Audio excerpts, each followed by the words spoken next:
Hey guys, good morning to you or afternoon if you're somewhere else in the world. Welcome. Yeah, I skipped an intro. I don't really care to do it today. I'm not feeling very not in a great place. But I hope you guys are doing well. Damian, Tolomicas, St. Cuthbert, Paladin Steve, Doc Flamingo, Michael Dale. Thank you all very much for tuning in. If you're watching me over on X, thank you for tuning in. Give a shout. I will see you. Say hello. Hey Doc, I appreciate it. I guess the standard boilerplate is if you're not subscribed, please subscribe to the channel. I had 7346 I think on Friday, and it's 7344 now. I always assume that when I get a surge of subscribers these days that I'm going to see it dip back down, that people are going to come in and they're going to be like, oh yeah, okay, this guy asked me to subscribe, I'll check out his channel. And then they check out the channel and they're like, nope, and they leave. But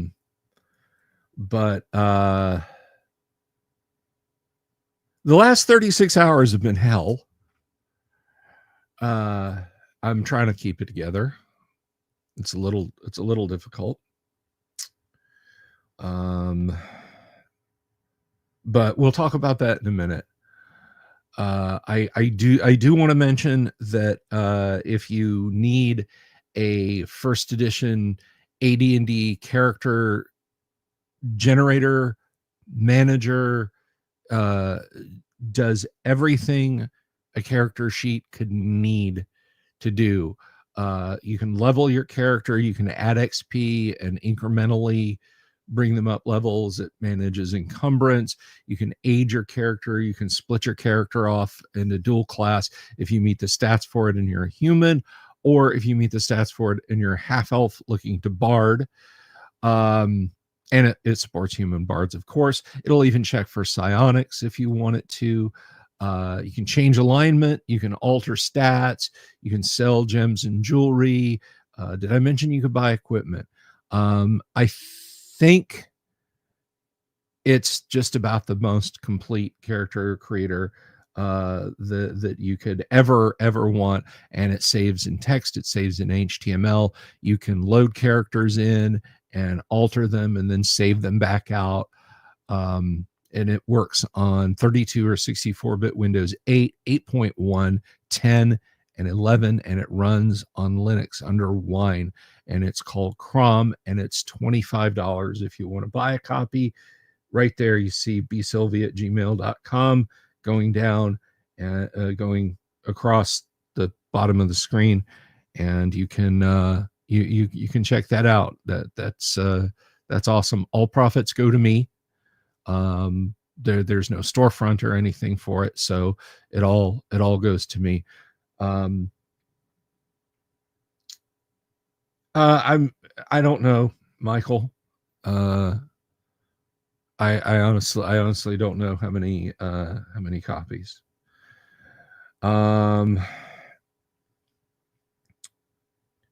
So as difficult a day as this is for me, as difficult a weekend as this has been for me, I got to pay the bills. So while it's raining a little bit this morning and I can't go out and do the repairs on the house that I need to do, I thought I'd jump in, because this afternoon, actually, I looked at the weather report. Ironically, the time that I would have come out and done a live chat, it will be raining. So I can't really. I had said on the Discord, I'm not gonna. Hey, I'm not gonna live stream. I can't. I've got the plumbing repairs to try and get done, and they're all outside. So no live stream Discord for me. Live stream for me, as I said on the Discord. Yet it will probably be raining this evening, about the time I would have I would have done a live stream, and it was raining this morning, and I said, okay, well, screw it. I'll just do a short live stream and catch people what's going on. Or catch people up with what's going on. And I got everything set up, and I looked outside, and it was bright and sunny. But I had already said I was going to do this, so I'm going to take a little bit of time and do this. So things are a little out of sync for me right now. But one thing I do want to mention to folks is subscriptions and or not subscriptions. I'm sorry, I already talked about subscriptions, memberships and patron support. Now, I know that sounds very much like I'm being grabby about money, but let me explain something to you. October 1st, regardless of anything else that happens, on October 1st, I'm going to reveal the gifts that we are going to have a drawing for on Christmas night, on December 25th, 2025. We will draw for 4 gifts. They're all the same thing. Thank you, Michael. I appreciate that. I absolutely appreciate that.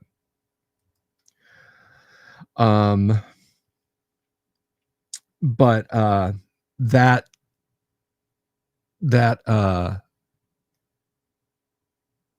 gift, or those gifts, depending on how you want to view it, they're made by me. They are Dungeons and Dragons specific, not related, not around. They're not 3D prints. I will tell you right now, they are not 3D prints. They are something physical. I'm not giving away money. I'm not giving away drive-through RPG credits or anything like that. If you can call 4 of something unique, then these are utterly unique. They are going to be totally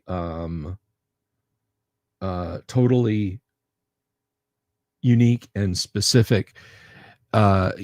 You won't have a chance to win something like this again. I'm not going to say you won't ever have a chance at this again, but to win it, to get it for free, yeah, you won't have a chance. You will want.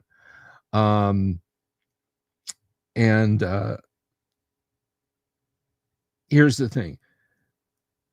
Thank you, great old ones. I appreciate that also. Here's the thing. The people who are eligible for it are patrons and channel members. Now, I don't care what level you come in at, whether it's $1, $5, or $10, or $1.99, $5, or $10. On YouTube memberships, the cheapest I can make them is $1.99. I can't make them $1. If you want to throw your hat in the ring, Patreon is the better bet because it's only $1. But if you're just like, no, I'm just going to do everything on YouTube and I'll become a YouTube channel member, that's fine too. Just understand it's a difference between $1 and $2. So go over to Patreon if money is an issue. Patrons and channel members are the ones who are eligible for this. Patrons and channel members. Now, you have until October 31st to become a patron or a channel member. Thank you, American Brad Canada. I really appreciate that. I wonder who got it. I wonder who got the channel membership.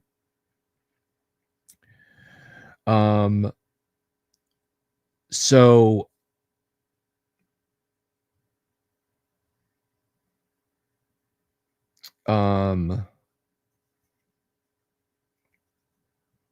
anyway, so for as little as $1 or $2, depending on which you go, you get entered in this, but it has to be by October 31st.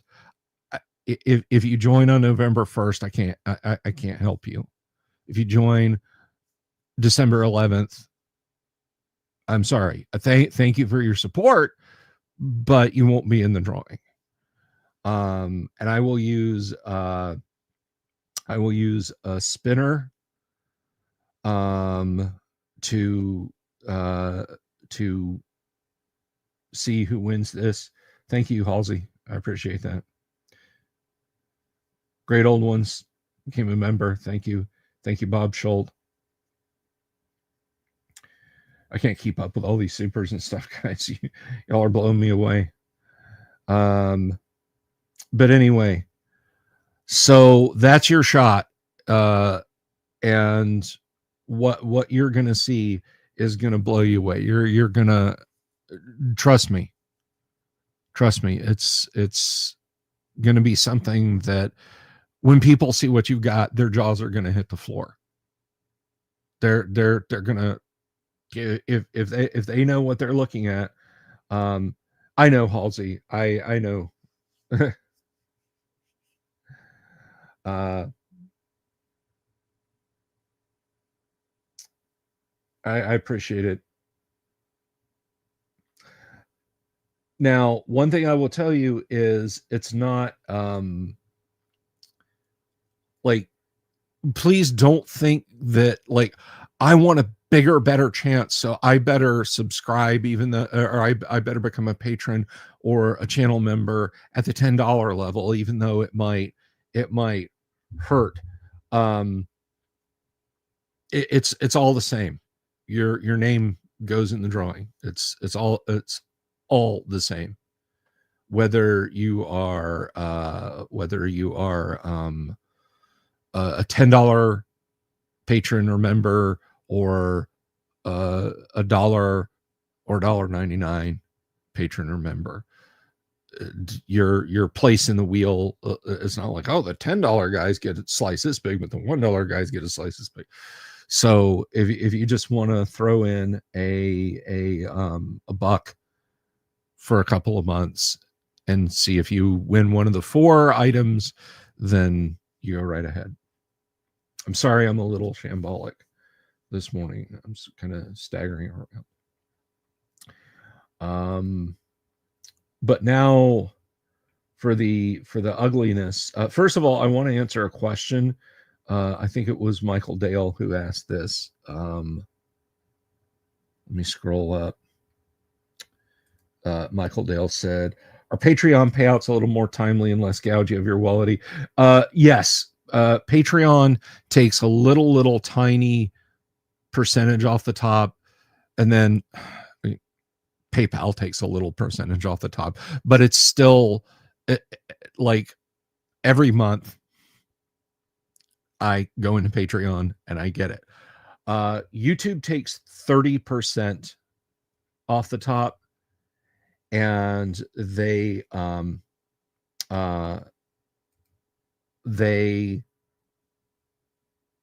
delay it by 2 months.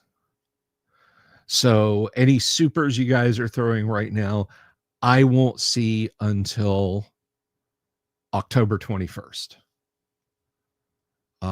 At least that's my understanding. Well, I mean, there's a window, like they pay out on the 21st of every month. Why they do it like that, I don't know. Where that money comes from, I don't know. It's either a month or 2-month delay. They say it's a month, but then, like, let's say on the 19th, one of you guys drops a massive super chat. I know I don't see that on the 21st. There is just a cutoff day where they say, okay, we're now assessing for this month, and it doesn't go in, so I won't see it again until. So it's very much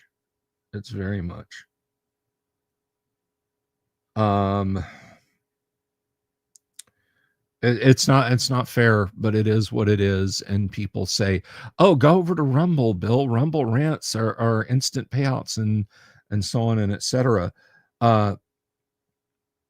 I have no audience on Rumble. And there's a lot of people who watch me on YouTube who will only watch me on YouTube. And I can only I can only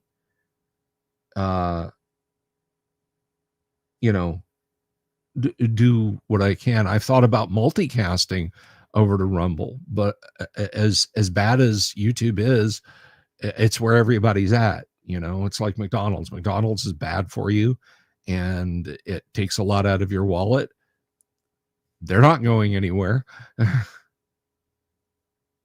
Do I break it? Yes, Michael, I do. I do break even after StreamYard and what I pay for broadband and some other things that I do to support the show. There is money left, and thank God. It really helps. Y'all's channel membership, y'all's whatever you do. There's a little buy me a coffee thing over here. Just however. Yeah, great old ones, exactly. Exactly. You know. ABC would watch me on Spotify.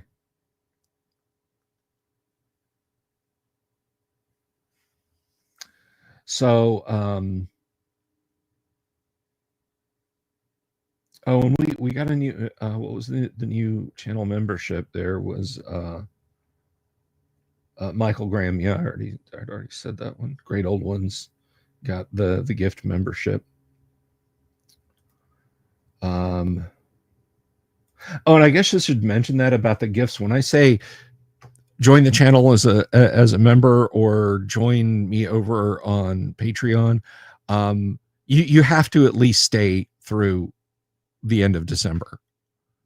Like, I'll join and then I'll leave. No, you're in this for $2, okay? or $3 rather.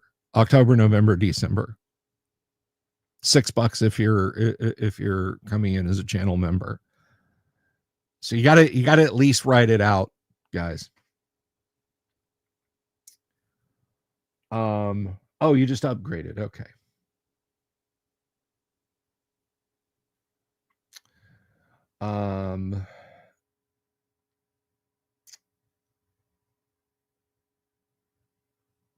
So anyway, that's kind of enough me kvetching about money and rattling my tin cup in front of you guys. But I appreciate everyone's support. Let me tell you what happened Saturday night. Well, Sunday morning, really. I have sleep disorders, probably. See, I have no problem sleeping late. I don't. I genuinely do not. Like if you ask me, hey Bill, do you get 8 hours a night? No, I don't, because I usually have to get up in the morning. It's not like I lay down to sleep at some ungodly hour and then snap awake at 6 a.m. and I'm like, oh, I'm up now. Oh, I only got 3 hours sleep. If I went to sleep at those ungodly hours and I don't, I didn't have responsibilities around the house to deal with, like if I went to bed at 3 in the morning, I would be perfectly happy sleeping till 11 in the morning.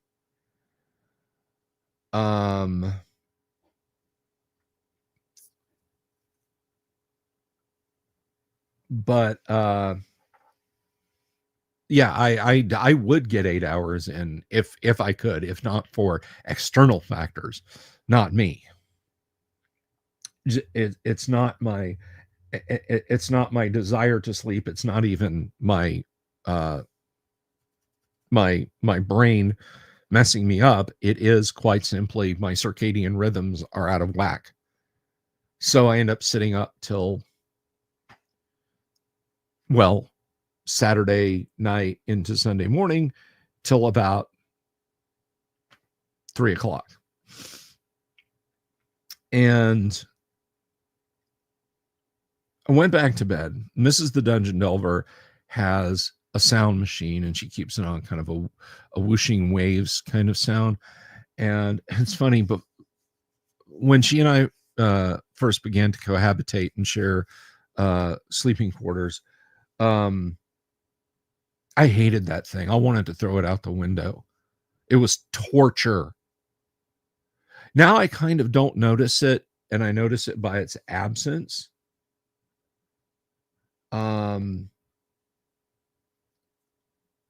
But like, I don't need it to go to sleep. So nonetheless, there it was. So where our bedroom window is, our bed sits underneath that window, and the sound machine's going, and I go back and I lay down, and I'm like, something's not right. There's something under that sound that's not right. And I didn't want to turn it off, because if I turned the sound machine off, she would wake up. But there's definitely a different pitch and timbre to it. So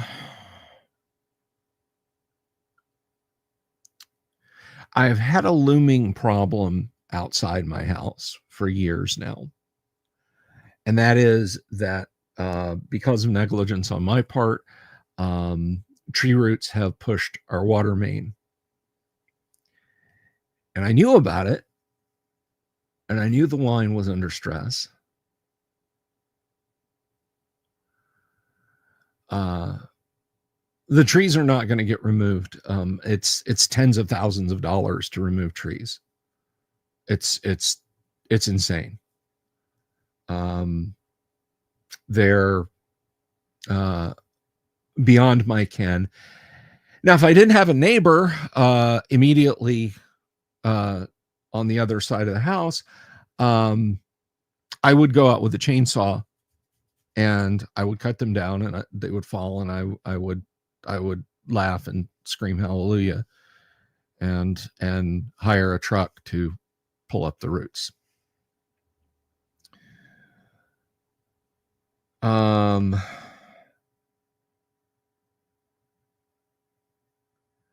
I don't know what that means, Michael. I don't know what you're asking me. So I can't really do anything about it, except kind of work around it right now. So what I was hearing was the water main had finally broken and was spraying water at, I think it's, your house water is actually not that powerful. It's like 14 psi. People think that it like comes in and it's just, going to blow you away, like you're going to get flipped down the street if you get hit with it. It's not. It's like 14 psi. But when it's coming through a little split, because the line is pinched and spraying out, it makes a lot of noise. So my fucked up sleep schedules really saved us. Because if I had gone to bed at midnight, 11, 10 o'clock, 9 o'clock, like a normal person, it would have failed when it failed, and I would have never heard it, because I can sleep through an atom bomb.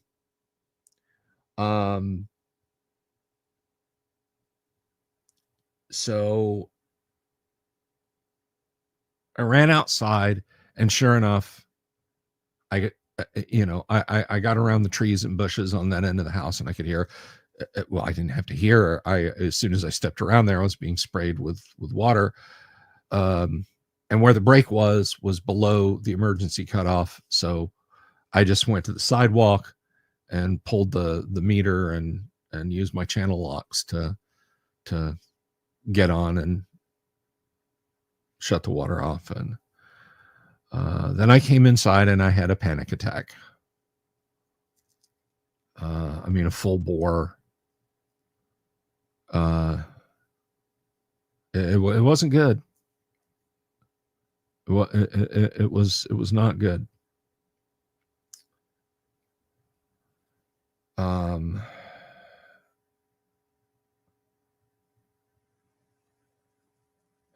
so I got up later on Sunday, later yesterday. I finally, about 7 o'clock, I fell asleep for about an hour because I knew that Lowe's, which if you're not from the United States, or maybe they just don't have them where you're at and you've never seen the ads, is a giant, giant, giant hardware store. It's like a super Walmart, but it's all hardware stuff. And so I went and I got stuff to start fixing it. Now, to give you guys an idea, the water main that normally goes up the side of the house is now pushed out to like a 45-degree angle, because between it and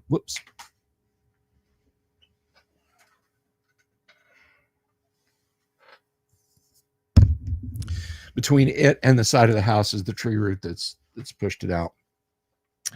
So the line nominally coming down the house was pushed this way and pinched and stressed. And that's where it broke, where that unnatural bend was. So I went and I got a bunch of pipes and stuff like that, and right angle and 45-degree angle connectors. There are these things called shark bites. They're actually great. If this was copper, I would be screwed. If this was glued, what do you call it?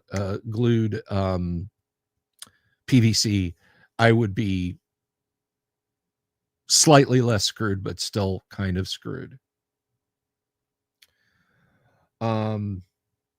So yeah, I got a pipe cutter. I cut away the broken section, and I fit in a new shutoff valve and stuff like that. And so that was all day yesterday, was getting stuff organized.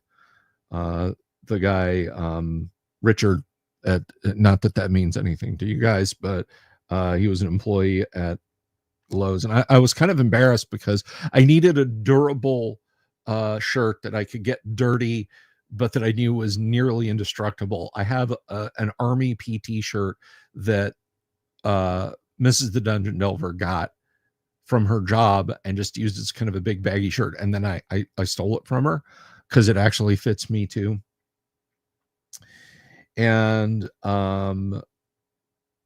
so I got I was wearing that, and the thing is like 20 years old. Like I have shirts that are a few years old that are like cheesecloth. You can see through them. But this thing is indestructible. You make all your jokes about Army quality you want. This thing is indestructible. So I go in, and super thankful. The guy helped me out, and he said, I remember as I'm walking away, I said, "Thanks, brother." And he said, "Oh, what's your MOS?" And I just turned beet red, and I was like, I didn't serve. This is my wife has this, got me this t-shirt. And but Richard was super helpful and got me the parts that I needed, and I got everything put together. The right angle, most of the connectors are fine, but the cutoff valve, the little gated valve, has two shark bite connectors that screw on to the end of the valve itself.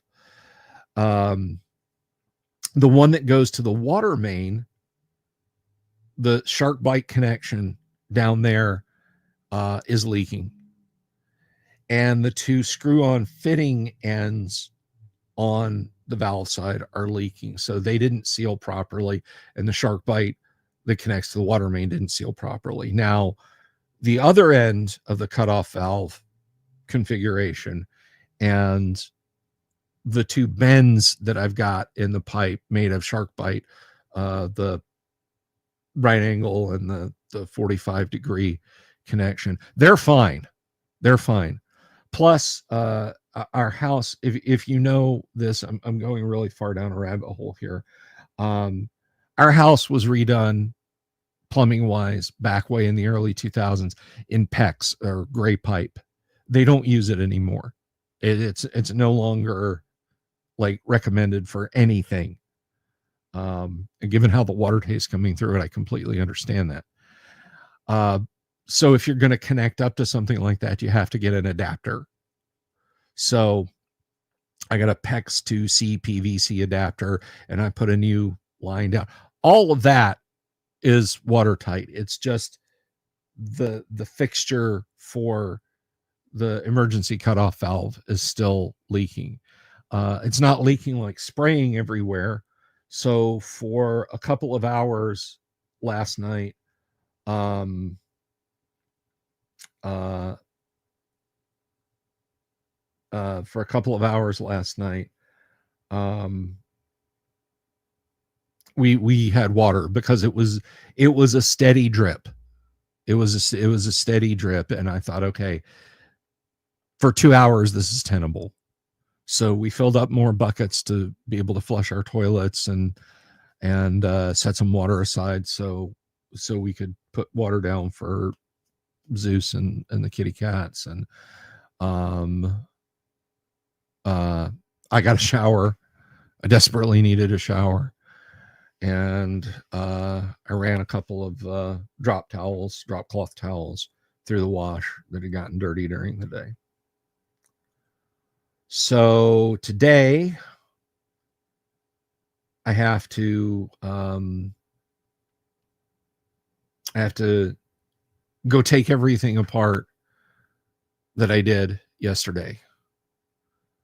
But again, shark bite fittings. So it's not like, you know, oh no, it's not, it's not gonna work.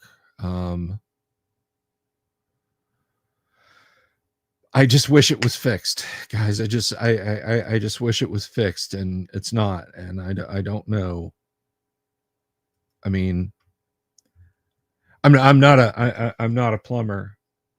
I'm not a. All I can do is just kind of take guesses at this and hope that I can make it stop leaking. Um,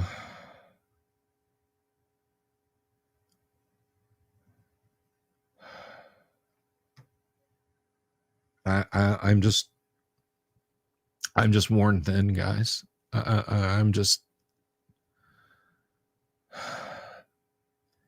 you know, we had the bad line clog a while back. We had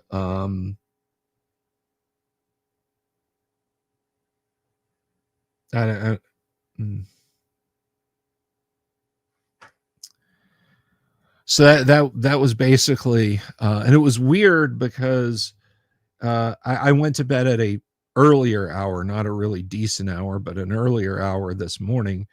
And I was thinking, Jesus, it hasn't even been 24 hours, and it feels like it's been a month that I've been fighting this thing.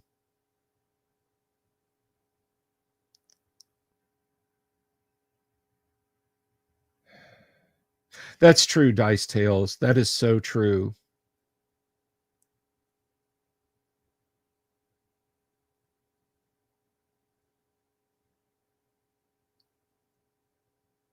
The only thing, okay, so shark bites are kind of expensive. They're like $10 or $12 a fitting.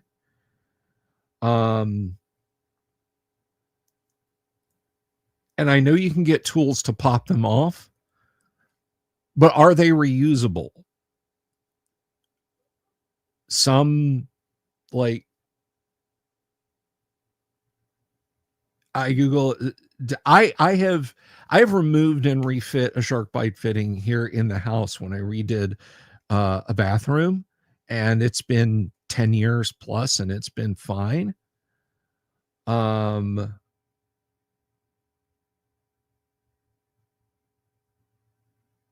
yet there's some that's Some people on the internet say, no, you never do that. You never reuse those fittings. So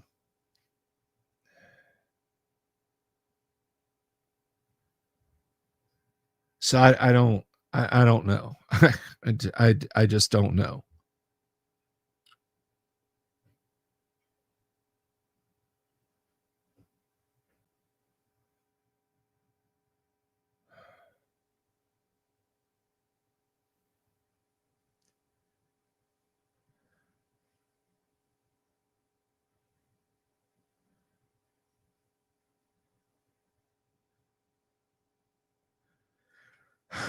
But that's that's just where things are right now.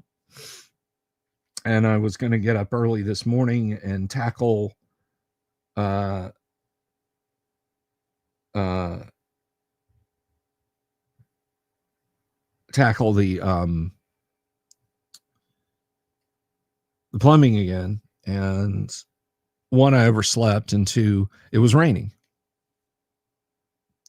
It was raining. So yeah, that was kind of a kick in the dick.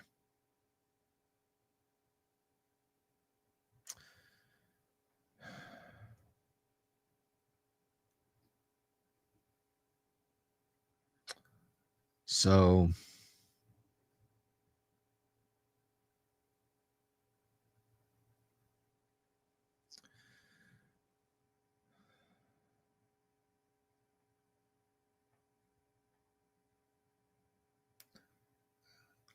so that's what's been going on.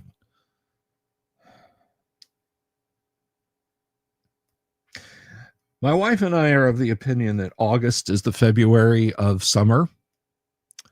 And we absolutely hate February. It's too far removed from the holidays to be cheery about anything. It's too far removed from spring to be happy about the weather. There are no significant holidays in it.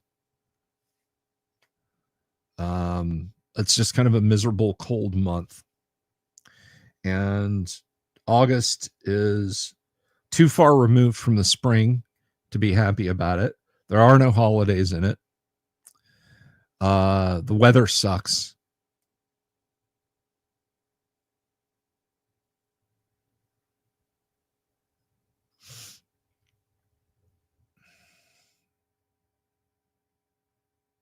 I didn't mean any insult by that, Daniel.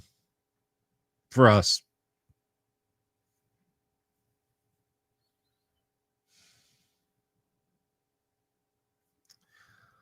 I just want to I just want to wake up and it be 2 weeks from now and I have water. Thank you, Joe Kaufman.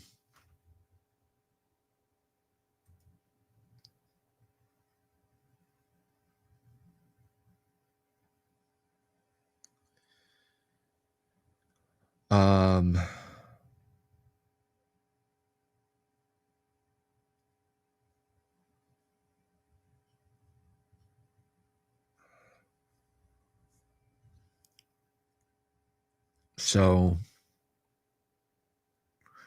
it's just an exceedingly stressful couple of days.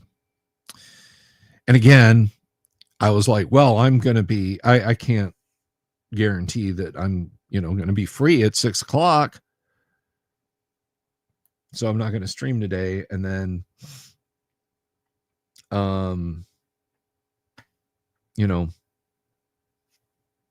it was raining this morning. And I said, well, I'll do a stream now. And then it stopped raining. I just mean when some time has passed, Gonzalo. I just mean when,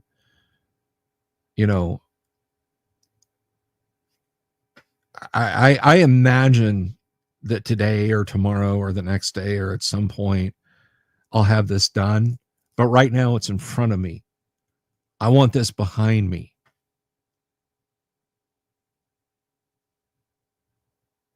I just, and people ask, well, what about a plumber? Can you get a plumber out there? And the answer is no. First of all, a plumber is going to take one look at this jank situation with the tree root pushing the line over and everything and say, hey, I've got to fix this before I do that. And then there's literally tens of thousands of dollars in tree removal that have to happen. And then they'll start on the plumbing. So no, I have to do this all myself, and I have to learn on the fly how to do this. Thank you, Elizabeth. I appreciate that. You're in the drawing now.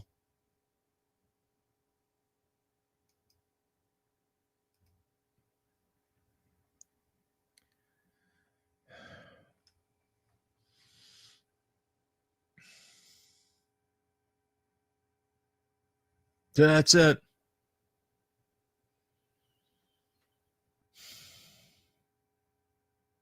At least it didn't interrupt Friday's Gamma World game. Am I right?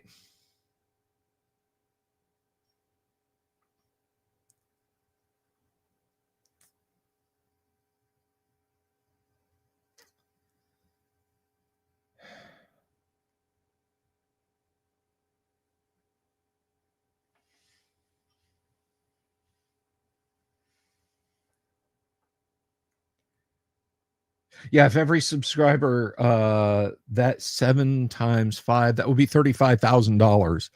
So yes, yes, if every subscriber donated $5. I don't know how you're going to shake down some of the bots that subscribe to me, or people who subscribed to me back during the OGL crisis and have probably literally for like, I subscribe to this YouTube channel, but I'm going to turn notifications off, but I'll check them out. And then I've never come back.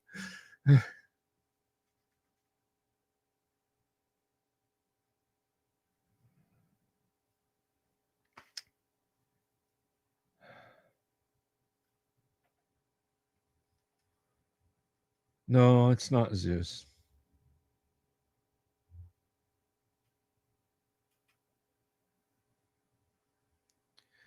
I want to answer this question.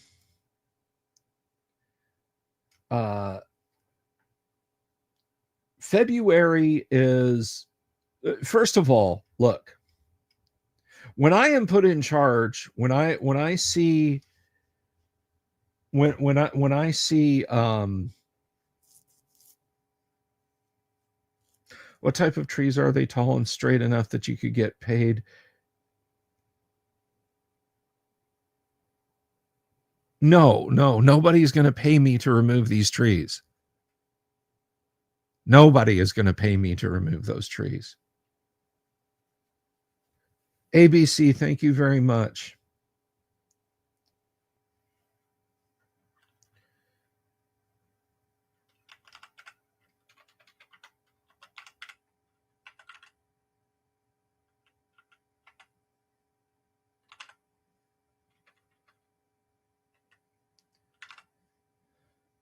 Look, when I'm put in charge of everything,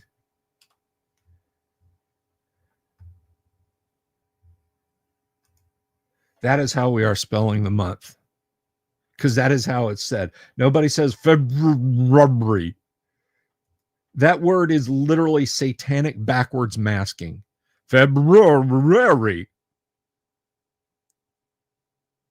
February. Everyone says February. Nobody says February. Nobody pronounces it like it is spelled.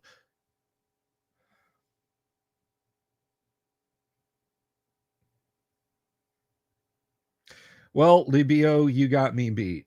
I didn't have to go bust open the sidewall. And if this was a slab leak, I would be boned. It would just be water. Schedule. I say schedule sometimes, but you can see it. You can see where you would go shed instead of sked. But February, no.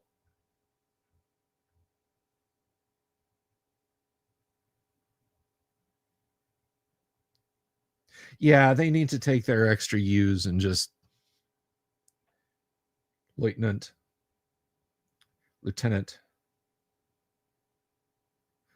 Again, lieutenant, I can see giving some leeway to. Wheeling Dragon, thank you. I'm glad for being stuck with you.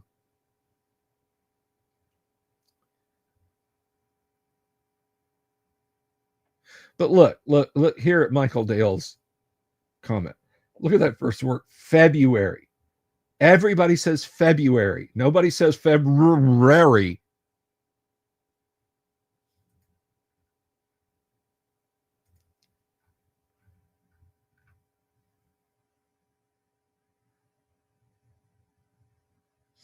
Yeah, that's right, Jeff. Another one bites the dust in reverse. Yes. I gotcha. I gotcha now.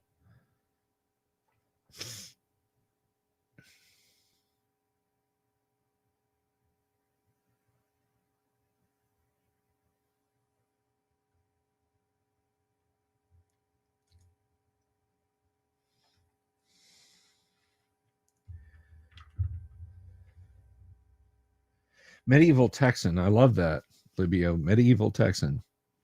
Aluminum.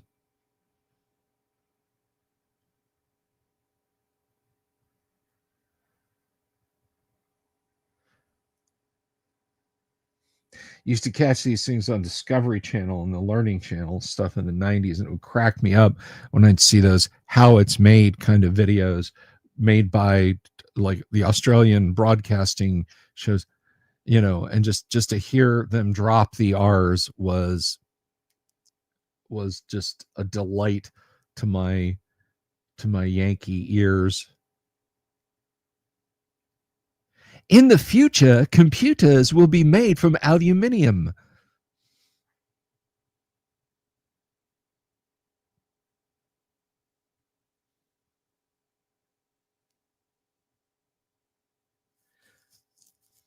We get tagged for not pronouncing words properly.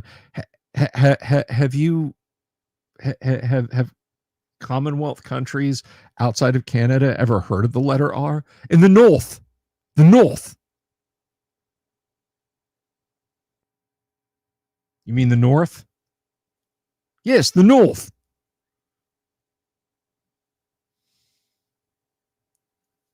Ireland.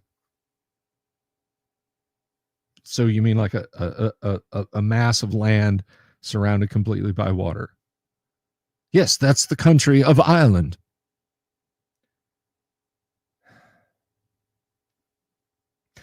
There used to be a Flash website. Of course, Flash now doesn't work anymore, called Bacon or Beer Can. Do you guys ever see that?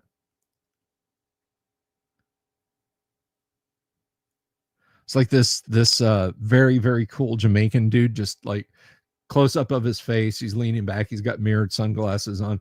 There's a button to his left that said bacon, and there's a button to his right that said beer can. And you click on it, bacon. Bacon. Bacon or beer can.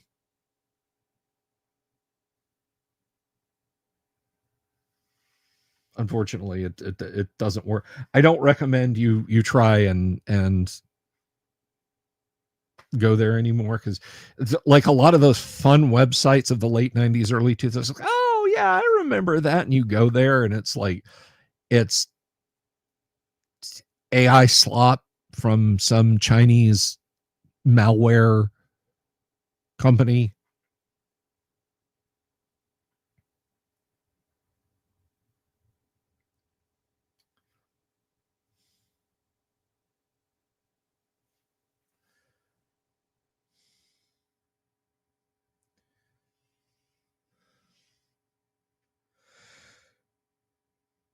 Excuse me, guys.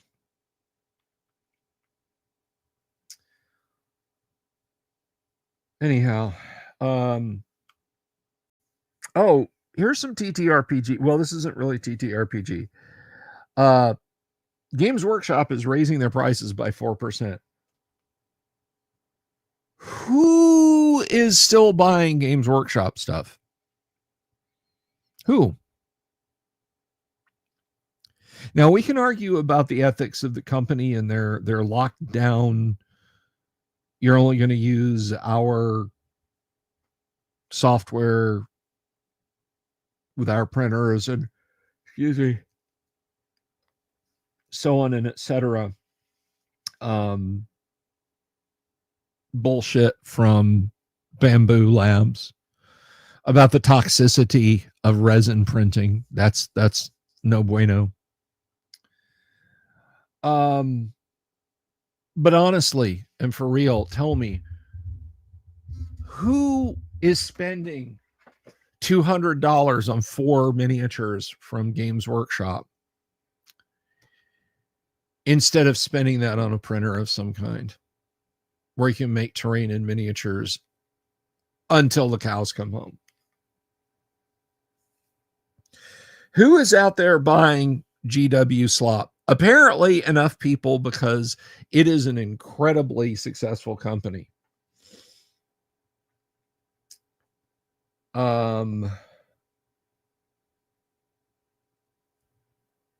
Hero Forge all day. That's right.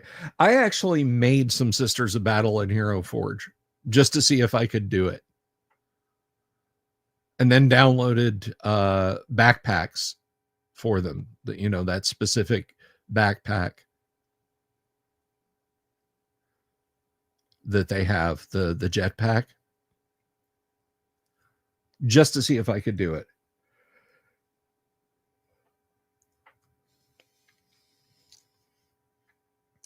No, they raise their prices periodically, Michael.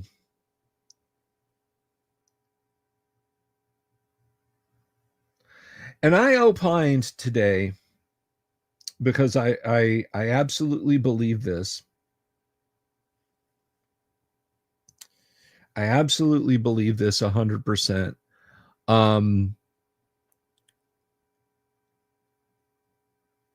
That I think in my lifetime, I think in the next 5 to 6 years, we're going to see GW individual minis top $100.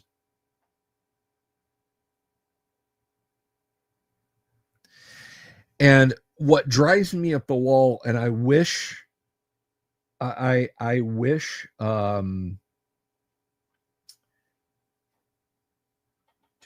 see it? No.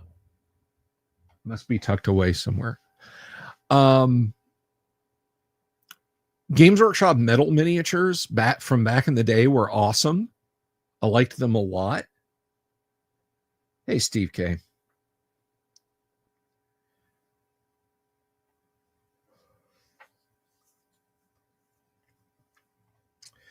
But I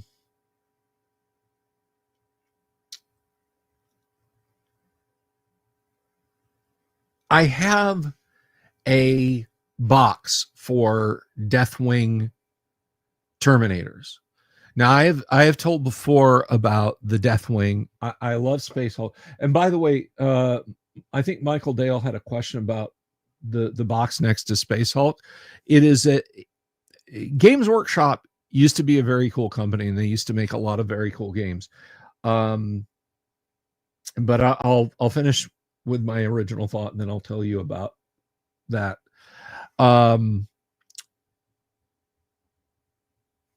GW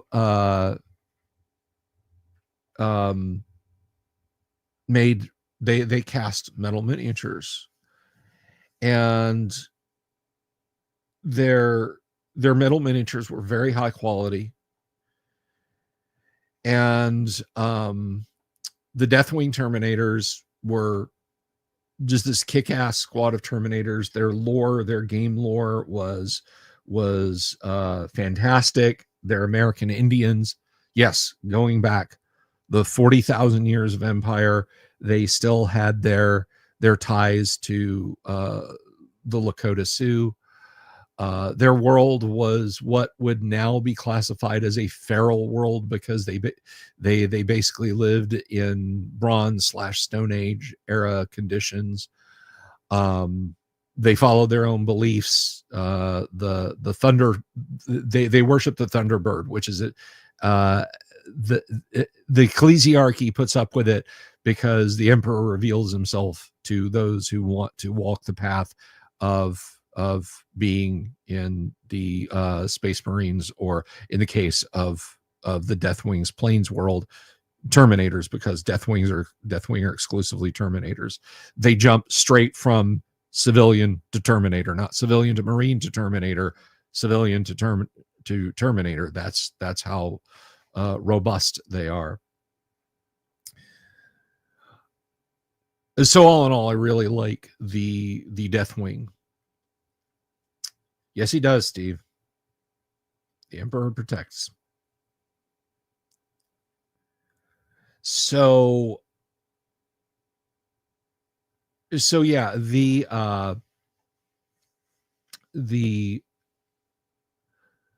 Deathwing box set, which was an expansion for Space Hulk, came out, and there were some of the usual kind of silly looking plastic Terminators in it.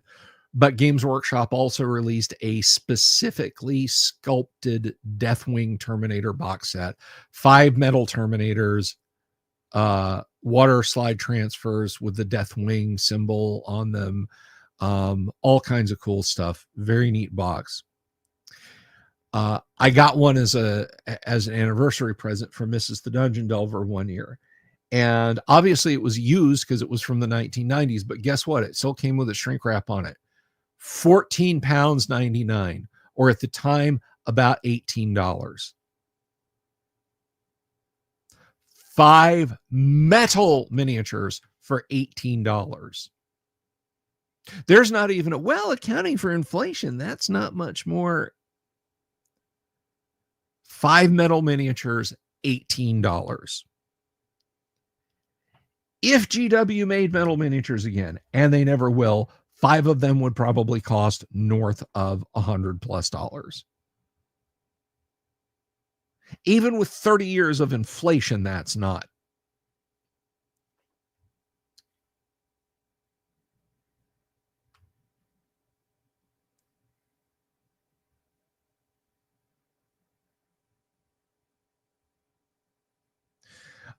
Michael, you'd have to, you know what? Reach out to Jeff Talanian. He's Hyperborea something on Twitter. Jeff can fill you in on all those details. I have not played Hyperborea yet, if I'm being honest. But the point behind that rant is that sometime around 1995, 1996, GW just started huffing their own farts. And it has been bad for the consumer ever since.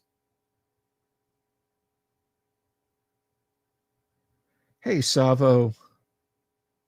Hello, dear. When I say okay, so common misconception. A common misconception is that lead minis are lead, and they're not. They have a high lead content, but they're tin, lead, and antimony. Now,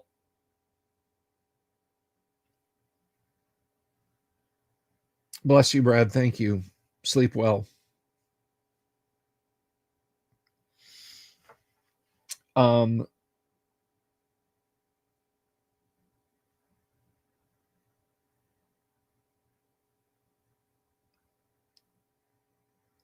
In New York in the late 1980s, there was a bill that was passed to ban lead in children's toys. And a lot of miniature companies, Ralpartha, Grenadier, a lot of miniature companies panicked because lead has a low melting point. The tin and antimony is there to firm it up. And thank you, Wheeling Dragon. Be well. I'm going to get done in a few minutes too. But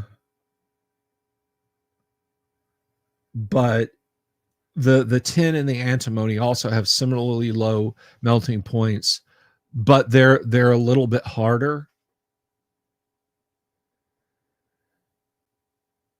So miniature companies dropped most of their lead content and went to a tin antimony mix, which they call pewter or white metal.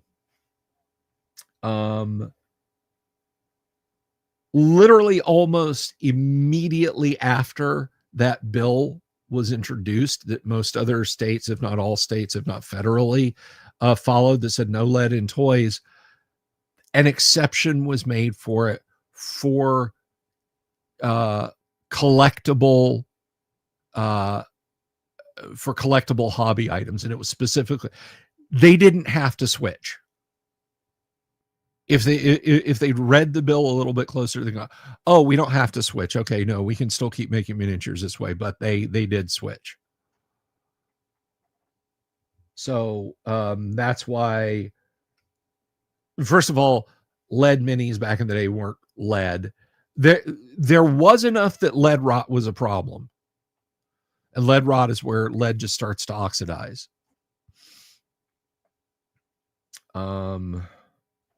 I agree, Michael Dale. Yeah, Battlefleet Gothic was a great game, Michael Connor. Anyway, so I want to answer Michael Dale's question. That is a game called Blood Royale from Games Workshop, which is not, as the title might make you think, it's not a it's not like for Warhammer Fantasy or Warhammer 40K for that matter. Blood Royale is an historical strategy game set between the year 1000 and the year, I think it goes to 1300, with a turn equaling 10 years. There are role play elements. If you've ever played, it's like Risk plus diplomacy. And it's all set in medieval Europe. And you play crowned heads, basically ruling royal families for France, Italy, England, Spain, Germany, maybe Austria. I could be wrong, but not too many more. And you make deals, you buy and sell. Your kings and queens and princes and princesses have stats. There's a little 3x5 character sheet when you have them. You can lead your troops in battle with a royal family member and increase their chances to win. It's really a fascinating game. I picked that set up on eBay. It was listed as incomplete. I think it's missing like a couple of army tokens, maybe, but nothing that I couldn't say, here's a penny. That's the Italian army unit. Have I ever demoed it? I think Harmony would eat this game up. I think she would play this game to know it. As far as demoing it, let me tell you something. We played a Blood Royale game for months. We extended the timeline out to 1400 rather than 1300, and we played Blood Royale for months. It is a campaign level strategy game. The best I could pull off would be to demo like a turn, like one turn of one kingdom. Hey Kyle, generally I only do. I'm fixing to be done with this, but yeah, no, Blood Royale is an extremely deep and broad game. Again, it's back from a time when Games Workshop was doing a lot of cool stuff, but it's also not like, compare it to Space Hulk, compare it to Battlefleet Gothic, compare it to 40K. It's not an easy entry game. It is not, hey, let's get this and let's play this Saturday. Let's do Blood Royale this Saturday. Woohoo! Yeah, we did Blood Royale last Saturday. It is not.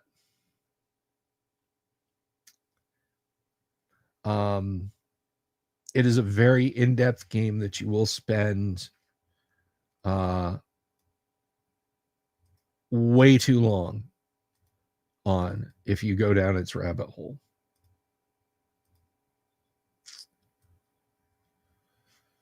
So, like, if one of my friends, if somebody called me up and was like, "Yeah, I want to do Blood Royale. Let's run a Blood Royale campaign," I'd be all for it.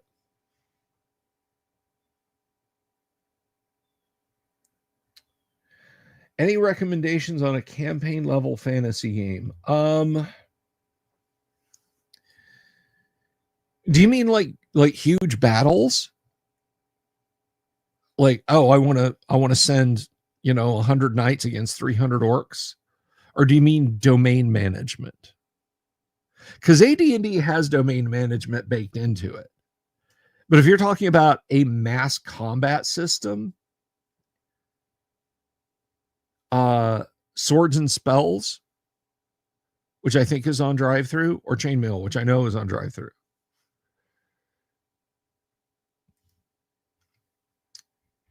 Let me see.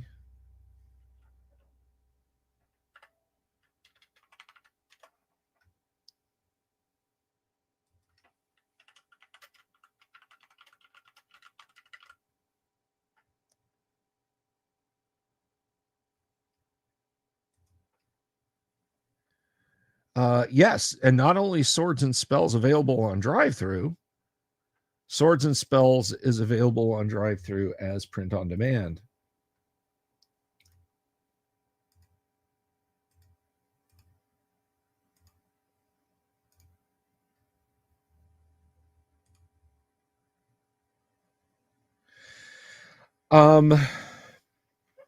The domain management part, Kyle, is built into to first edition AD&D. The Dungeon Master's Guide explains the process of getting a land grant, building a stronghold. The player's handbook says when you can establish the stronghold, what bodies of people you'll attract, and then the Dungeon Master's Guide goes into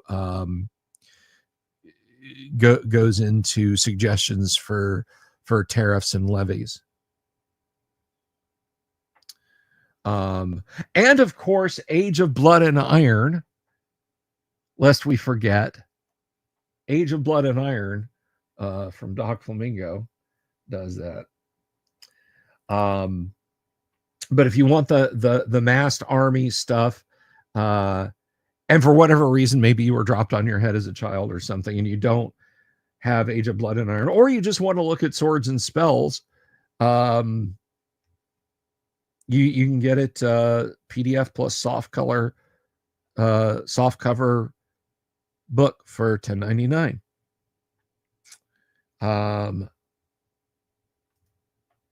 Chainmail. Did I not? Chainmail, you can get pod also. So there you go.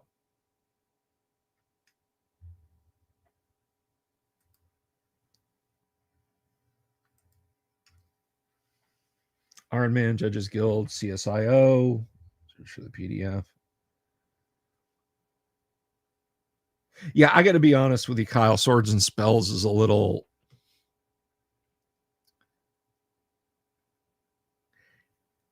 No, Swords and Spells is a mass combat fantasy game that TSR put out back in the day. It's not a clone. It was made by TSR in 1976.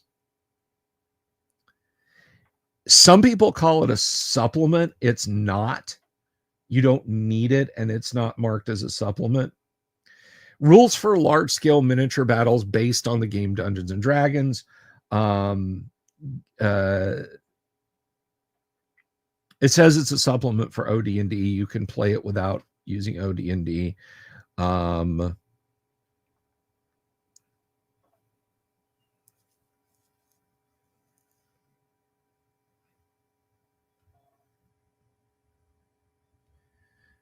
Tim Cass calls it the grandson of chainmail.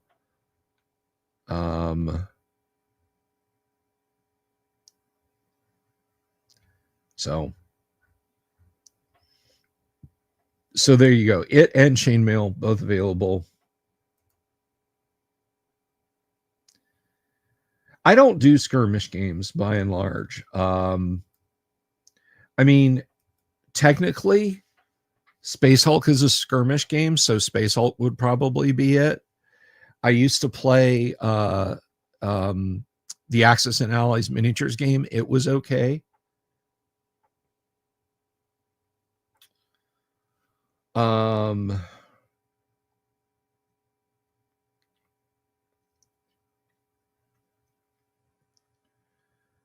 I played Chainmail for the first time at EggCon with Paul Stormberg. That was fun. Is it something I would do every weekend? No. But I'll play in a game that Paul's running. I'll play in a game that Paul set up. Hey, Alan.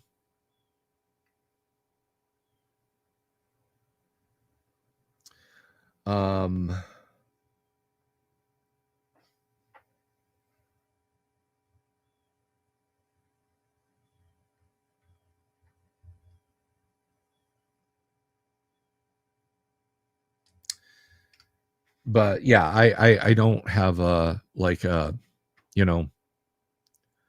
by our primarily historical war games, whether it's skirmish or full armies, just kind of bore the hell out of me. I want to focus on single characters, and I want some fantasy shit thrown in there. It's got to have a real interesting twist to get me to play it.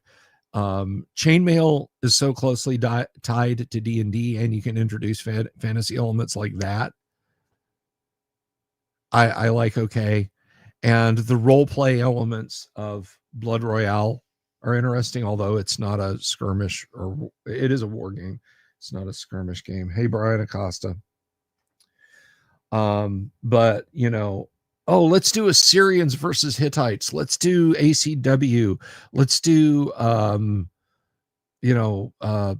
Prussians versus Romanians.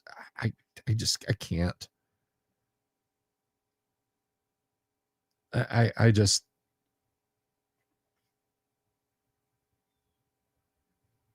it just holds no interest for me. And when you're talking historical, either you model the rules correctly and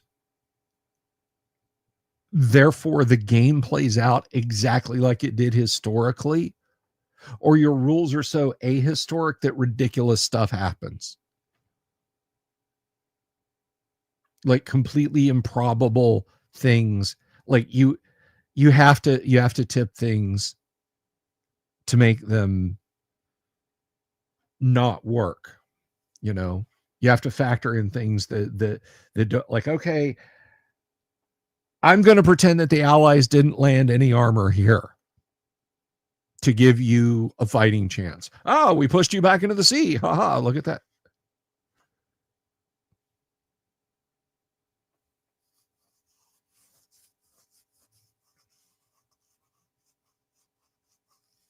There is a printing mistake in Swords and Spells. The point value for orcs is supposed to be 1. There's a dash next to it, an M dash, if you will. This is supposed to be, orc point value -1. The dash is moved over, so it looks like it says orc point value -1. So you could take an infinite number of orcs.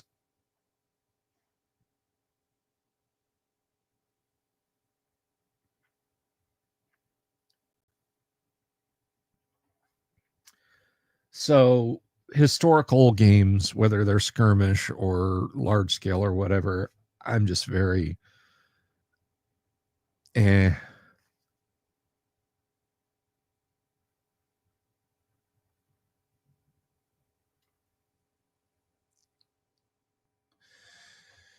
need to see something, guys. Bear with me a moment.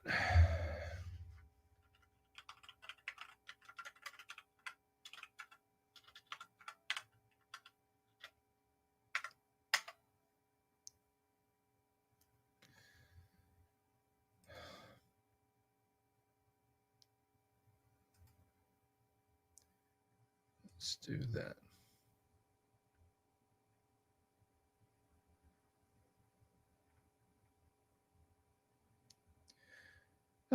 Okay.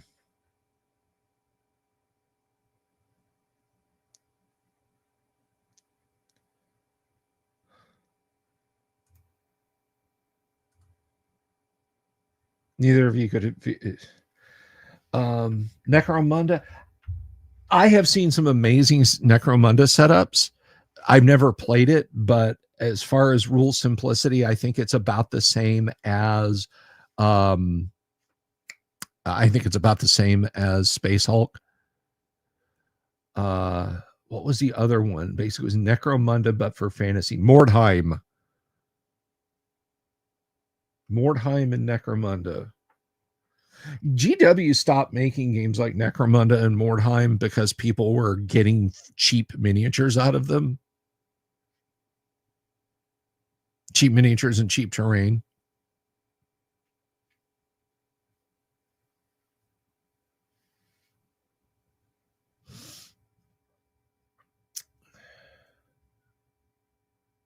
Do I get to kill the English? Well, that's entirely up to you and your own sense of personal ethics. Have I ever played Fistfuls of Toes? I have not, but we have had the author on the show many times. I have, or no, I take that back. Yes, I did play Fistful of Toes. I did with my dearly departed friend Scott. Yes, I have played Fistful of Toes. But we have also had the author on here.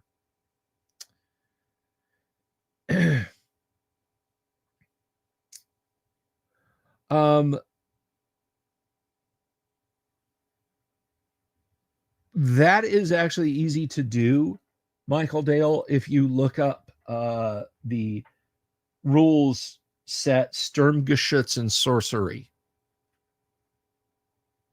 If you look up Sturmgeschütz and sorcery, there were articles published in the Strategic Review that kind of give you an idea of like how much damage like a Panzerfaust can do to a troll or what have you.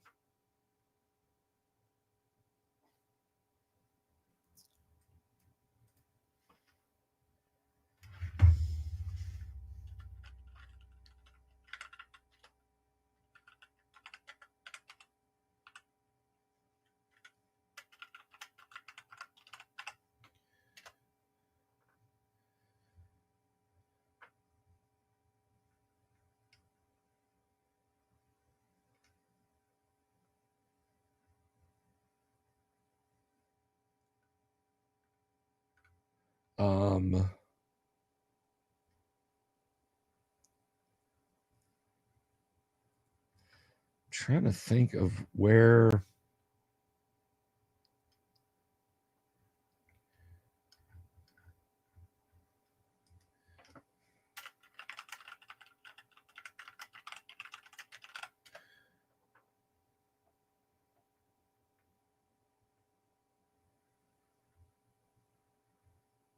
yeah, but basically Sturmgeschütz and sorcery is from the Strategic Review number 5, and it combines Tractics, which is a skirmish scale armor and infantry game for periods from 1945 to 1975.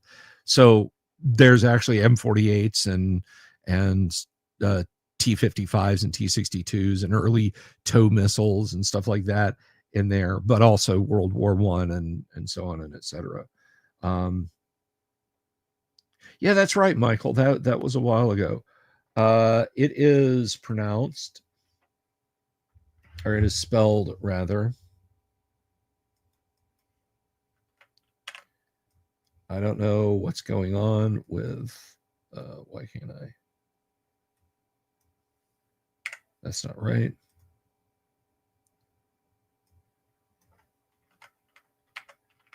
This is what you're looking for if you're trying to Google that up, guys.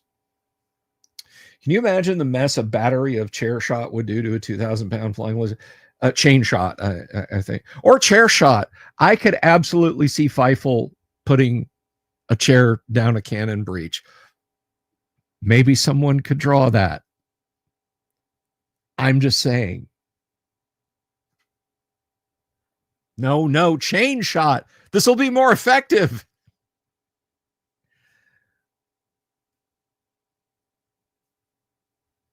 Now, pocket miniature games, I think, fall into their own category of skirmish because there's like no learning curve. Literally, the learning curve is a flat line, like a 1/16 of an inch off the ground.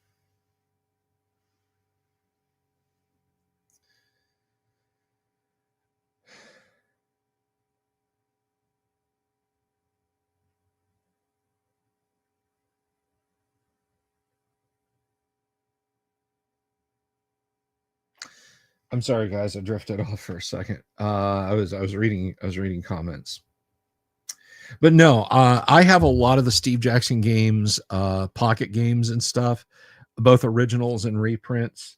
Was this like one-page bulge? Things like this are simplistic enough that I think they're probably again, mini games, not miniature games, but mini games are their own jam.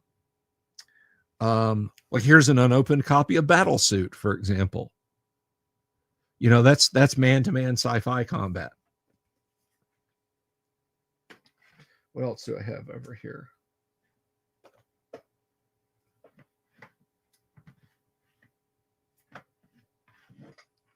Illuminati. That's not a skirmish game at all. A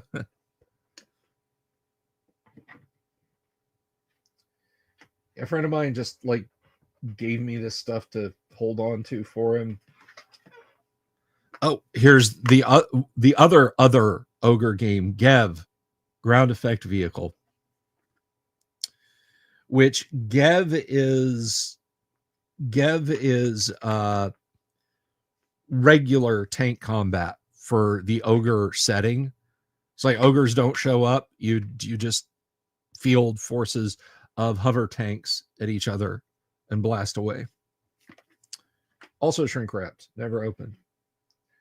And the last one I've got down here to easy access is Awful Green Things from Outer Space, which I guess is technically a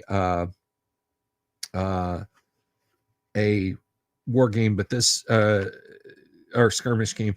This is a Tom Wham game. I should have taken this with me to EggCon and gotten Tom to autograph it for me.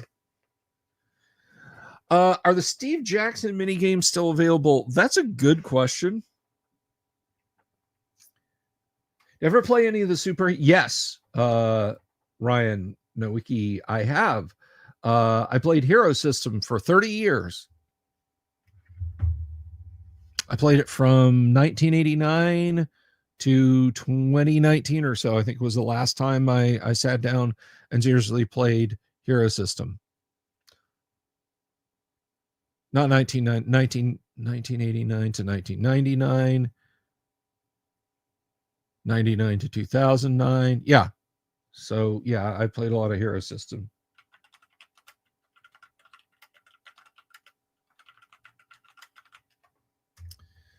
Let's see.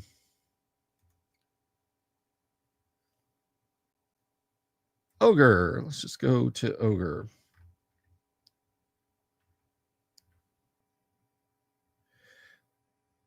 Bagged Shockwave. Ogre Battlefields.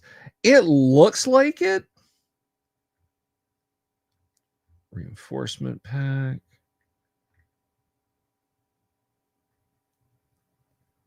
Yeah, it looks like it's still you can still get the mini games. Not in the click cases, but just looking at Steve Jackson Games website, it looks like you can still get, at least for Ogre.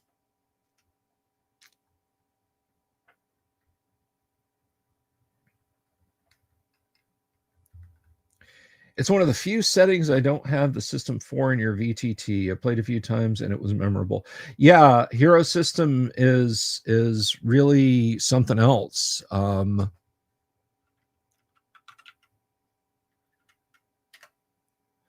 Sorry, lads and lasses. I'm just taking a look at something here.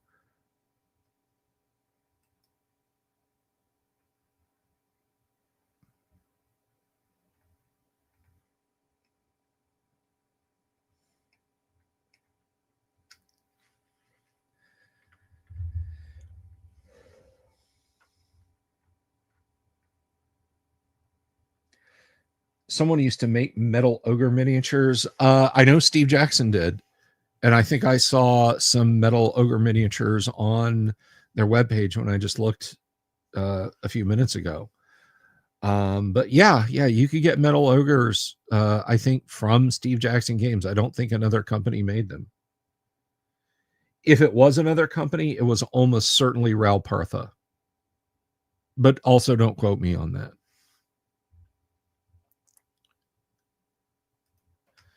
But we have the internet. Maybe we can find out.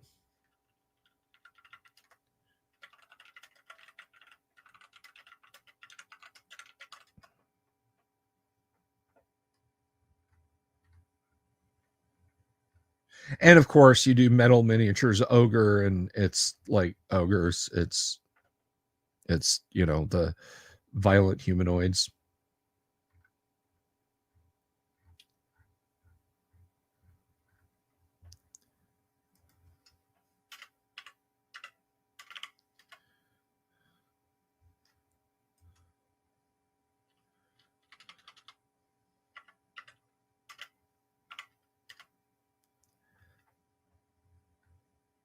Yeah, it looks like it was SJG.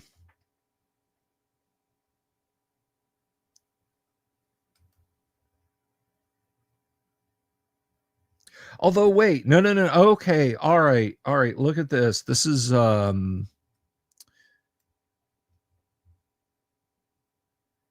yeah.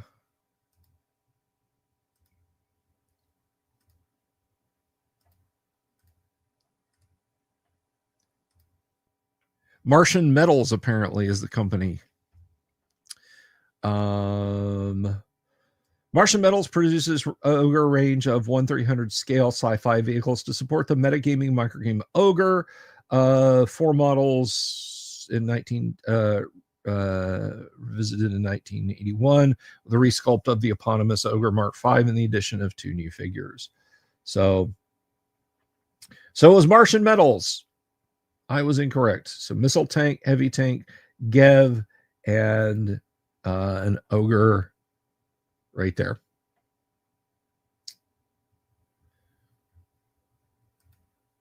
I had completely forgotten about Martian Metals.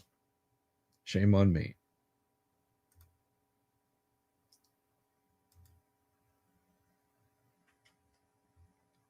Yeah, I liked the old catalogs. I mean, we were huge fans of Reaper miniatures. I mean, I still like Reaper miniatures. Don't get me wrong. I'm not about to start bagging on them, but I loved getting their Reaper magazine because there were articles about the company. There were D&D scenarios and stat write-ups. Now, granted, they were D20 D&D. But yeah, their Reaper catalog, their monthly Reaper catalog, or quarterly or whatever it was, we loved getting that. Of course, I don't have them anymore, but shame on me, right?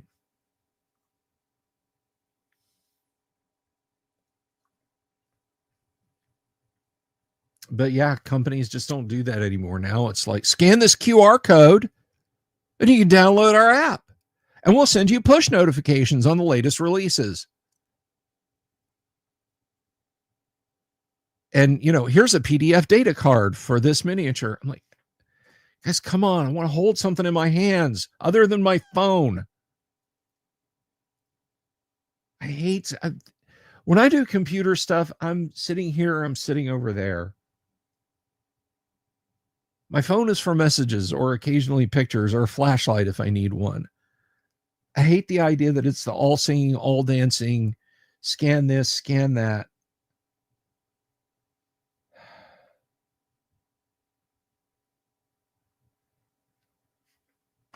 I just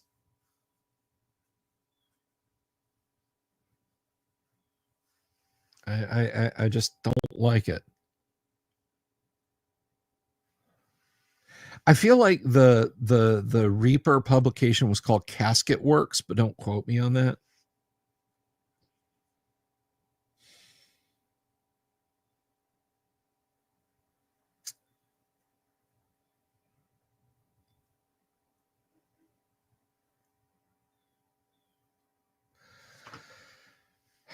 But anyway, is there anything else you guys have got a question about? I've got a 30 a dirty, hateful job waiting for me when this rain lets up. Should be about 2:00.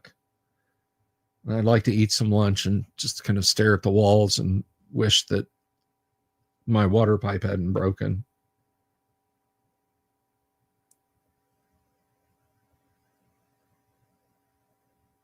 Martian Metals was a Mars-based company in Jovian Chronicles. Well, I mean, they were gone by the time that came out. DP9 probably did it to honor them.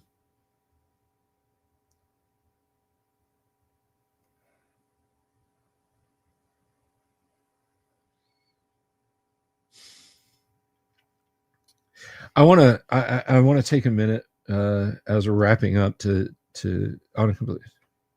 How to play Fallout games on a modern PC. Buy them. I don't know if they're on Steam or if they're on Good Old Games, but the installers are just drag and drop. Before I get going here, let's see. Go ahead and ask Daniel before too much longer here.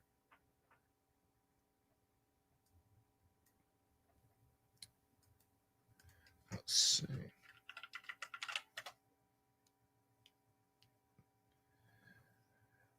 Fallout. Yeah, it's on GOG, so it'll install. The installer will just bada bing, bada boom. Fallout 2, Fallout Tactics. I mean, the GOTY for 4 is only $15.99 right now.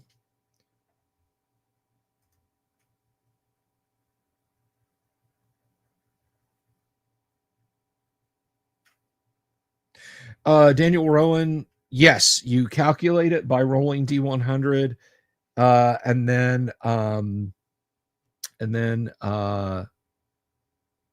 you look at what their max strength is. So if you roll 18 by 100 for say a female human, they cap at 1850, and Crom should cap it at 1850.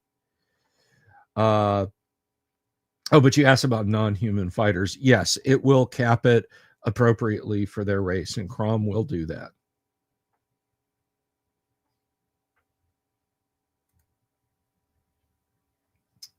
Yeah. So if you go over the max, you should adjust it down. I would say uh, a decent DM will just say, okay, well, you know, you rolled 1800 for a gnome. I don't know what a gnome's max strength is. Let's say it's 1850 is max. So just make it 1850. A dick of a DM will make you re-roll it. Thank you, Alan. I appreciate that.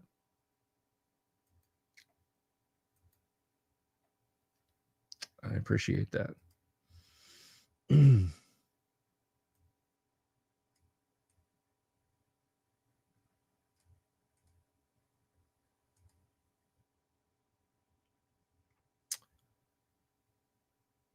So now, are there any questions?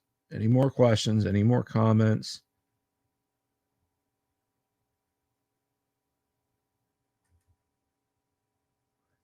Can Crom allow you to change equip after purchase? No, but I am thinking that as a feature I may add in a big Crom update. I may do an inventory management option that lets you go in and select different equipment. That's not going to be easy for me to do.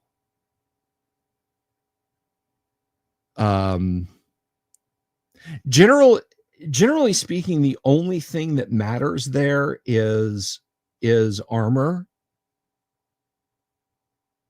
Like, your weapons are your weapons. You're carrying your weapons at all time. Your backpack, belt pouches, things like that. The only thing that should really impact is armor.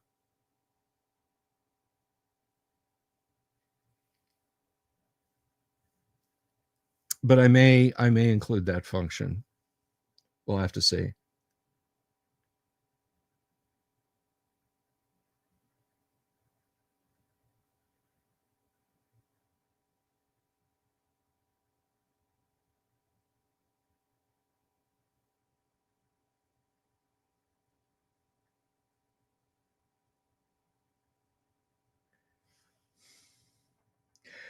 The problem, Michael, is every DM has different standards. Some DMs are like, oh, you bought that plate mail for 400? Yeah, you can sell it for 400. Oh, you bought that plate mail for 400? No. You've been sweating in that. It's been hit with it's basically worthless. You see my problem. There are no rules for that. Basically, the only, you get into a hazy area of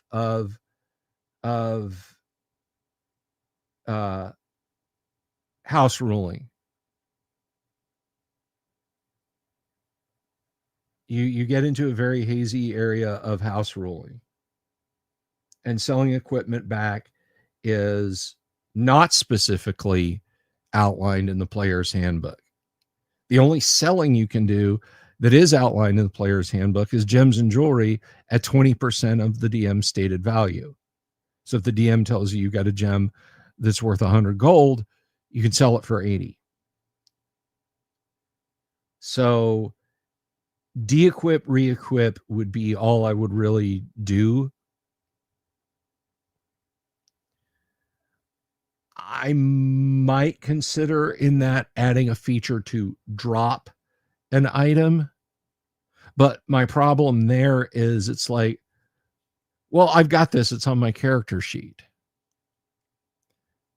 Yeah, but you're not carrying it, are you?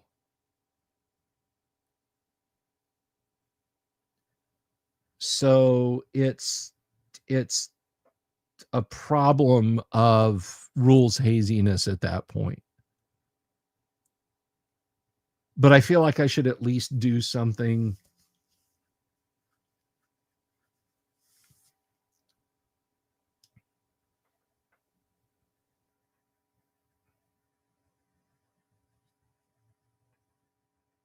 You know,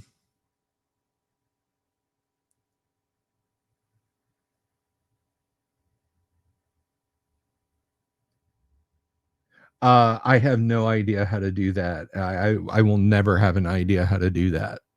That is so beyond my ken. Having multiple copies of Crom running and talking to each other across an associated database, I can't even imagine that. I can't even fathom what would be involved in that.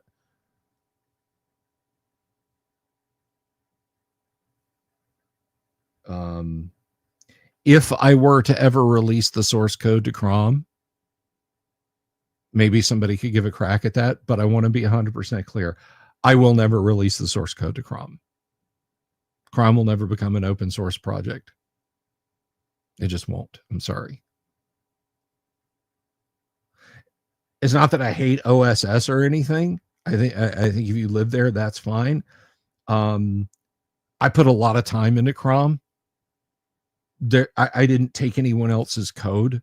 Like, there's not like, well, this code module was written by this guy, so I'm not benefiting off of open source software. It's closed source and it's proprietary and it's mine.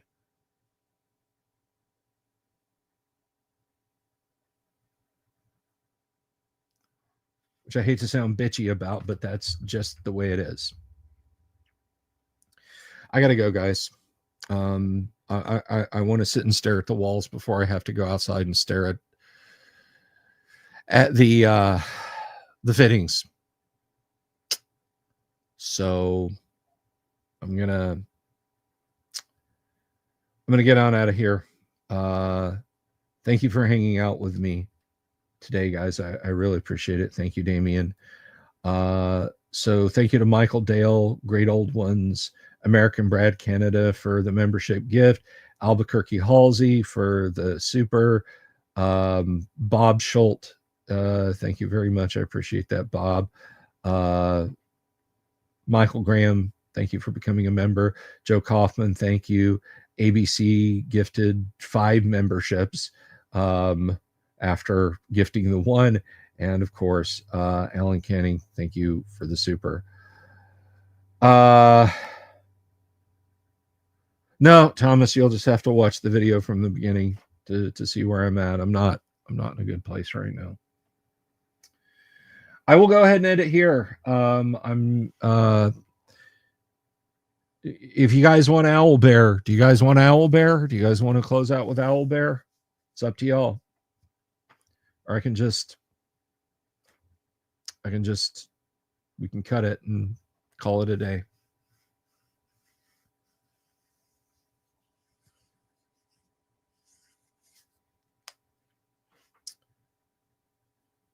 Of course, Owl Bear. Okay. Well, Great Old Ones wants Owl Bear, so Owl Bear it will be. So let me turn all this stuff off. Thank you guys. If you like the show for the TTRPG content, subscribe, give it a thumbs up if you like it. Leave a comment down below if you're watching after the fact. I will be back tomorrow, hopefully with a normal show and a normal D&D game in a house that has running water in it again. Because if it doesn't, I don't know what to do at that point. I will speak to you guys later. Have you seen my owl bear?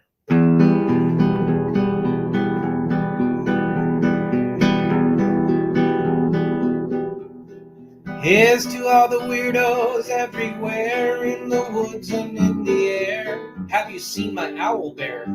Should I shave off all my hair? Bobs are all around. Some live in tunnels underground. Some are fat, some are rich, some are sleeping in a ditch.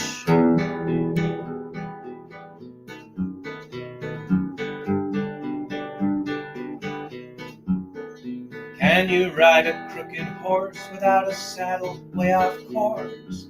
Naked as a toad all the way to Smoky Joe's. Have you seen the little creep driving fast in his little green Jeep? He smells like fish and brandy, but his rotten teeth look dandy.